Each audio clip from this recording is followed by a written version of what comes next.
ആഗോള അയ്യപ്പ സംഗമത്തിൽ നിന്നും മലയോര മഹാസഭ വിട്ടുനിൽക്കും. സമുദായത്തിന്റെ അവകാശങ്ങൾ ദേവസ്വം ബോർഡ് കവർന്നെടുത്തെന്ന് ജനറൽ സെക്രട്ടറി പി.കെ. സജീവ് പറഞ്ഞു. മകരജ്യോതി തെളിയിക്കാനുള്ള അവകാശം അടക്കം ഇല്ലാതാക്കി. പരാതികളോട് ദേവസ്വം ബോർഡ് മുഖം തിരിച്ചെന്നും മലയോര മഹാസഭ ആരോപിച്ചു.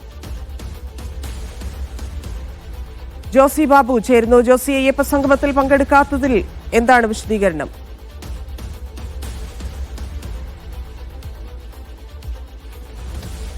മലയോര മഹാസഭയുടെ സംസ്ഥാന ജനറൽ സെക്രട്ടറി പി.കെ. സജീവ് വാർത്താക്കുറിപ്പിലൂടെയാണ് തങ്ങൾ ഈ ആഗോള അയ്യപ്പ സംഗമ പരിപാടിയിൽ പങ്കെടുക്കുന്നില്ല എന്നുള്ള കാര്യം വ്യക്തമാക്കുന്നത്. പ്രധാനമായും ദേവസ്വം ബോർഡ് തുടർച്ചയായി സമുദായത്തെ അവഗണിക്കുന്നു എന്ന് ചൂണ്ടിക്കാണിച്ചുകൊണ്ടാണ് ഇവർ ഈ നിലപാട് സ്വീകരിക്കുന്നതെന്ന് വ്യക്തമാക്കുന്നു. പ്രത്യേകിച്ച് മകരജ്യോതി തെളിയിക്കുന്നതിനടക്കമുള്ള അവകാശം മലയോര സമുദായത്തിനുണ്ടായിരുന്നു. പിന്നീട് ദേവസ്വം ബോർഡ് അത് കവർന്നെടുക്കുകയും ചെയ്തു.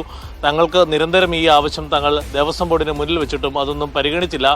ഈ ഒരു സാഹചര്യത്തിൽ ഇതുമായി ബന്ധപ്പെട്ടുകൊണ്ടുള്ള പരിപാടിയിൽ പങ്കെടുക്കുന്നതിൻ്റെ അർത്ഥമില്ല എന്നതാണ് ഈ വാർത്താക്കുറിപ്പിൽ വ്യക്തമാക്കുന്നത്. തങ്ങളുടെ അവകാശങ്ങൾ കവർന്നെടുത്തതിൻ്റെ 75ാം വാർഷികമായിട്ടാണ് തങ്ങൾ ഇതിനെ കാണുന്നത്. അതുകൊണ്ട് തന്നെ തങ്ങൾ ഈ പരിപാടിയിൽ പങ്കെടുക്കുന്നില്ല എന്നാണ് മലയോര മഹാസഭ വാർത്താക്കുറിപ്പിലൂടെ വ്യക്തമാക്കുന്നത്. ധന്യ. ശരി ജോസി.